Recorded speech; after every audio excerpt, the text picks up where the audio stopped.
Hey, you're in for a treat. Learn how to make these ornament paper banners and you can download free templates to use. Let's get started. Hey y'all, we are going to do a little tutorial today on some ornament ribbon banners for your Christmas tree. Look at this cute little Christmas tree that I have sitting on the back, on my table in the back.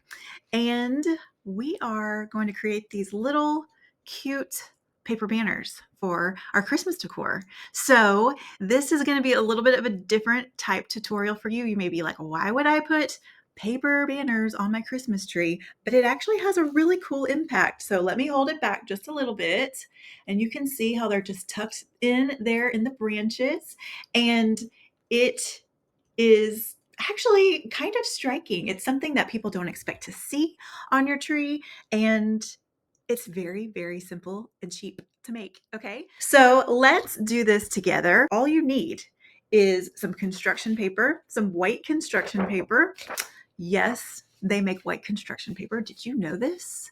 Not in the kids' craft section. Those are all colored, but you can find white construction paper in more of the artist section. And then we're just going to be using a template. We've got multiple templates here that we can use today for some banners.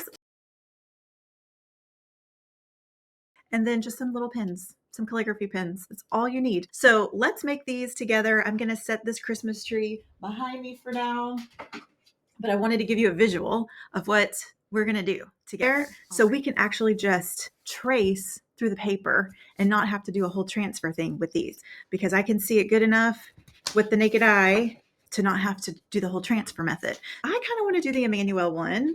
I thought this banner would be fun to show you because it's got all the tails on it. So that's the one I'm going to start with. And then maybe we'll do silver bells next. And then we'll add them to our tree back here and see how it looks, okay? This is something that you could just do within a few minutes if you're looking to add a little bit of something special to your Christmas tree, something a little different. Here's the thing. I'm always very drawn to Christmas balls, okay? I love the balls. I love the glitter. I love the velvet. I love the shiny, all the different kinds. And so every time I go to the store, I get sucked in to buying a bunch of these Christmas balls, all different sizes.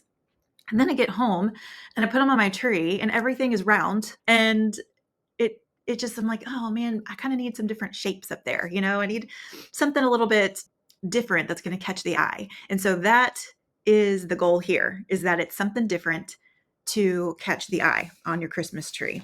Okay. I'm going to trace through the paper. And then what we'll do after it's traced is we'll cut them all out. So I'm starting with a Pentel Touch calligraphy pen. This will be linked in the description below, but I'm just tracing the template that is below that I can see through the construction paper. And I'm going to go over those lines a couple times, kind of thicken them up, darken them up a little bit. Don't worry about the lines being perfectly uniform. I kind of like them to be a little bit different, variation there. It gives it more of that handmade look. Now be careful not to shift your paper around at all, especially when you get in here with doing the letters. You want the letters to be centered nicely. And so just keep a tight grip on your paper so that it doesn't shift around as you're working.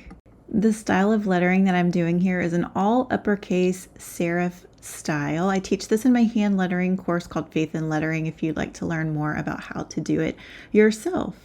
Now you'll see that I'm going back over those downstrokes, thickening them up, making them darker so that they'll stand out a little bit more. Feel free to add any other kind of embellishments that you would like to this design. I'm changing up the hashes there to give you some different ideas of how you can add some shading to your banners. Now go ahead and put the final touches on your banner, darken that up a little bit, add a little bit of thickness to the lines if you so choose. My pen was starting to die on me just a little bit here. Now for the second banner, we're going to do silver bells. We're using this template that is part of the Scripted Faith Collective.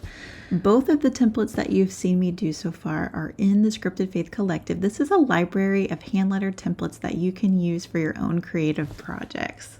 There's over 100 designs in the collective, and there's new ones added every single month just to fuel your creativity. But if you'd like to give this tutorial a try and see how the templates work for you, you can actually download 3 ribbon banners for free. It's a free download. It's my gift to you, and I have the link for you in the description. Now, don't forget, I am tracing through the paper. I can see the shadow of the template underneath, and I am tracing this. I am not freehanding these designs. The beauty in this is that you don't have to be an expert hand letterer to make hand lettered projects. So that is my biggest thing. I've spent 10 plus years honing my hand lettering skills, but I know that it takes a lot of time and practice, and sometimes you just want to create pretty things and do it feeling confident. Okay, so here I want to show you a different effect you can do for the shadow on your banner. You can actually do what's called a stippling effect. So I'm darkening right underneath the banner, and then I'm adding a bunch of little dots that kind of fade out as they go down. This can be really effective and really cool looking, so try this out with your banners.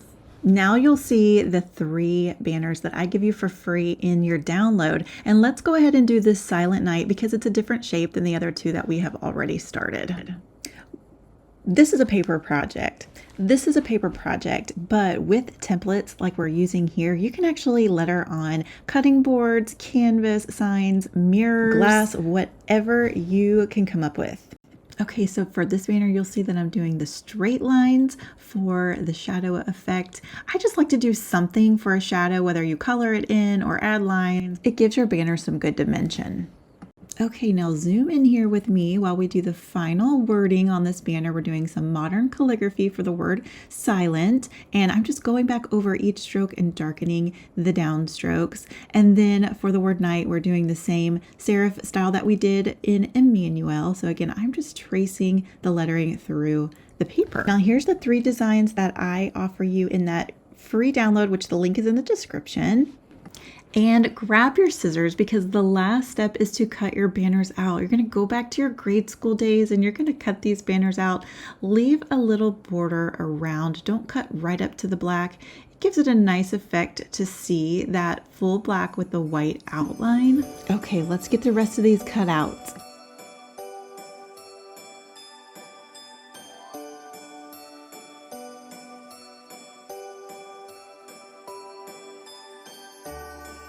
Okay, now let's shift over and I will show you how to put them in the tree. Okay, so you see my cute little tabletop tree that I'm using here as an example, and I'm just taking each paper banner and I'm going to tuck it into the branches and let the branches hold it. No need for hangers or strings or wires or anything like that. Are you catching the vision yet? Isn't that so cute? And here is the final look. Now this is just a little tabletop tree, but imagine if you did this on your big tree. It will bring such a nice effect. Thanks again for watching. Please hit the like button if you enjoyed this tutorial and subscribe so you don't miss any future projects like this one. I've got a lot more fun things to come. See you next time.